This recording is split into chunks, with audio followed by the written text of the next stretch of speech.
Satan has been duly crushed. Amen.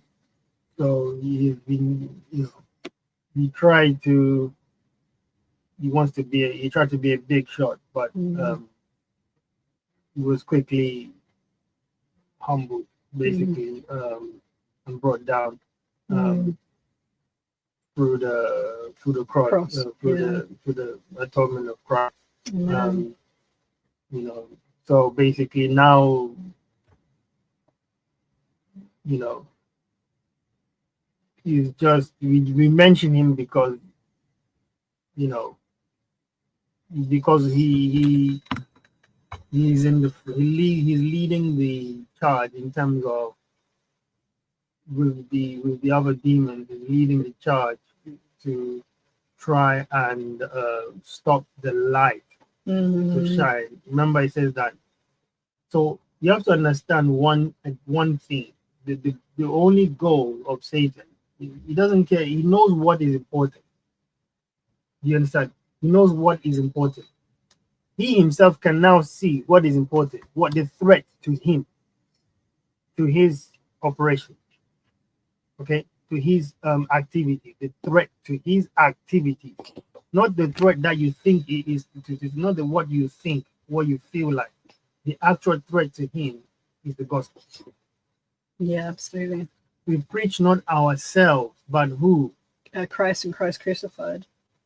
Yeah, because in it. So the apostles affirm that we preach not ourselves, but Christ, but Jesus Christ, right? Let's go to that. So that I will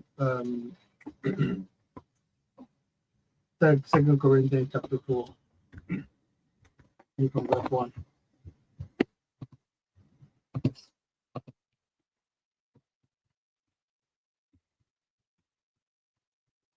We try to make it up first.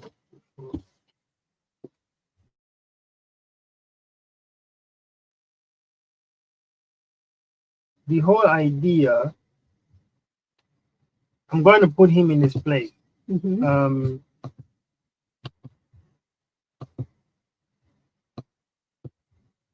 So put Satan where he belongs. Satan is not even in your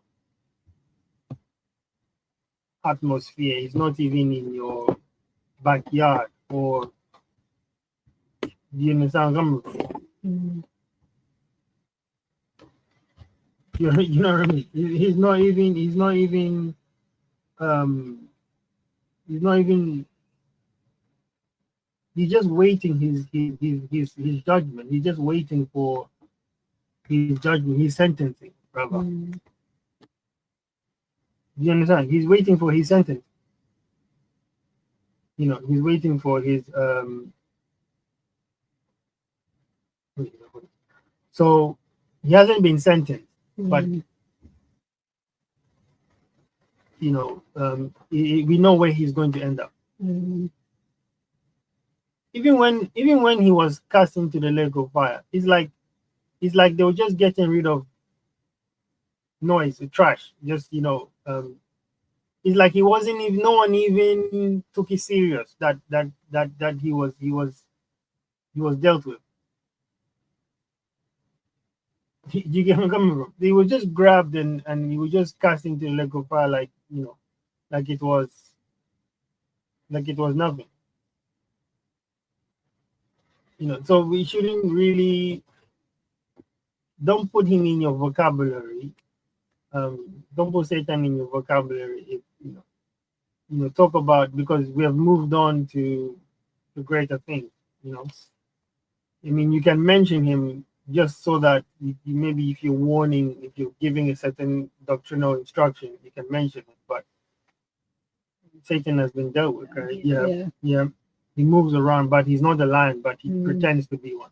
He pretends to be a lion, but he's not a lion. He does a lot of pretending. Yeah, so that's his game. He uses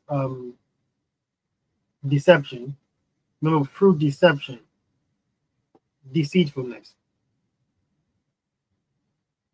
You see, now even go as far as he uses people to carry out that deceptive movement. So if you read for, just quickly read this one quickly from verse 4 there. The God of this age has blinded the minds of unbelievers. Which So- one are you starting from? He said verse 4. Go on. No. Start from the first verse. You go down. Therefore, Mhm. since through God's mercy Yes. we have this ministry. Are you guys listening? So Mhm. through God's mercy, we have this ministry. We're reading the NIV. Go on. We do not lose heart. Mhm. Rather, we have renounced secret and shameful ways. Yes. We do not use deception, Yes. nor do we distort the word of God. Yes. On the contrary, Yeah. by setting forth truth plainly, Yes. so, we commend ourselves to everyone's conscience In the sight of God. in the Mhm. sight of God. Go on. And even if our gospel is veiled, Now, even if our gospel is veiled, if I was you, I was to underline that one there. Conscience in the sight of God. Conscience is there involved. So if I was you, I would take note of that word conscience, because this is going to help play into what he's saying. He's going to help you to understand, where the darkness is residing, Mm. where the residency of the darkness, where the darkness is residing, where the veil resides. Continue. it is veiled to those who are perishing. So the gospel is veiled to those who are perishing. Pay attention, God. God of this age, has The blinded God of this age, right, has blinded. So this is where he comes in now. This is where he comes in. Meaning that this creature, number one, so he's leading the charge to go against this gospel. Mm. Do you hear what I just said? Mm. He's leading the charge to go against this what? Gospel. This gospel. Mm. Do you get me? Mm. He's leading the charge to go against this gospel, which means that this gospel to him is the number one threat to him Mm. and to the darkness. Mm. You get me? Yeah. And then what does he do in trying to prevent this gospel? Go on, Jackson. the minds of unbelievers. The minds. So where is the darkness located in where? In the mind. That's where it is.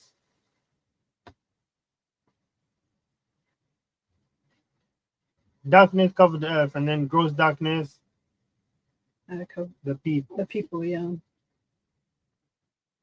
So I say deep darkness. Mm. Zophos. Actually, gross darkness or deep darkness in Greek that's the word zophos, Mm. which means thick, gloomy, Mm. dense. The density of it, Mm. the cloudiness of it Yeah.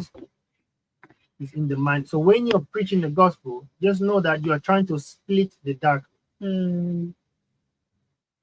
Are you getting where I'm coming from? Yeah. What did I say? You're trying to split. So if you're preaching the gospel is the light. So the light is trying to find the entry into the darkness. Into the mind. You understand? Mm. That's what you need to get preach, You get where I'm coming from? because the light is coming into the person's mind. You see. So the weapons of warfare are not carnal but mighty through God to the pulling down of Strongholds. you understand? Pulling down of strongholds, casting down evil imagination that exalted itself against The word, the the knowledge of God. God. Yeah. So it's the knowledge. It's trying to. You see where the the- battle is, the darkness. That's actually a really good. understand? Yeah, definitely. So That is. that's why where when the you're power preaching is. to unbelief, you're trying to part, Yes. to split open the what? The Uh, darkness. You're trying to darkness, split open their mind so that the light can, come in, You see. which is the gospel. so that the darkness can Can and flee. disperse. Yeah. You get. Yes. So that is the number one goal, to prevent the light of the gospel from shining. You understand where I'm coming from? Yeah. So now we preach not ourselves, but Christ. Christ. You have to. It's In the it's first light. verse, he says that we have received the ministry through mercy. Yeah. Yeah. You get. We carry on reading. So that they cannot see the light of the They gospel. cannot see it. Do you see that? So the mind has to see. The eyes of your mind. The mind has to see the gospel. Wow. That's true. If the mind cannot see the gospel, they are still in unbelief. Mm, The mind has to do what? see Has to see. the gospel. God, That displays the glory of Christ. you see that? So how does that gospel come? Through Christ, through the glory of Christ. Christ is a visibility of God. Mm, God, Who is the image of God. yes. For what we preach is not ourselves. You see what I was saying to you? What I just said to you? yeah, that we don't don't preach preach ourselves. ourselves. Yeah. God. That Jesus Christ as Lord. Uh-huh. And ourselves. For servant of Jesus' sake. God. And ourselves are your servants for Jesus' sake. For God who said, So you see that? God. let light shine out. So of darkness. the mind. So the darkness is where that you can see the darkness is in that mind. It has to be split open. You get where I'm coming from? God, continue. Made his light shine in Yes. our heart Mm-hmm. to give us the light of the knowledge To of give. God's glory. You see, so now which means that it prevailed, the light prevailed to shine in your heart. And when the light shone, when you received the gospel, you that is when you heard the gospel, you see, it was a giving of God. The giving of God was you receiving. Do you understand? So when you received, it was God who was giving. Yeah. When you received, because Yeah. you received because you saw the light. Yeah. Do you understand? You saw the light, so therefore you received because God gave. Yes. So God was mean that God is approaching a unbeliever, rather though that the one who hasn't yet believed. He approaches that person, right? He makes the grace to appear on that sinner, that criminal. You understand? He makes the grace to appear to that criminal because he wants to do what? Give. Do you understand where I'm coming from? He appears to the criminal to give, not to take. What do you have that you can give to him? He approaches the criminal to receive, that is to give the criminal something which he has. Mm, Do you understand where I'm coming from? yeah. It is now the criminal should not refuse this because this is what will save his life.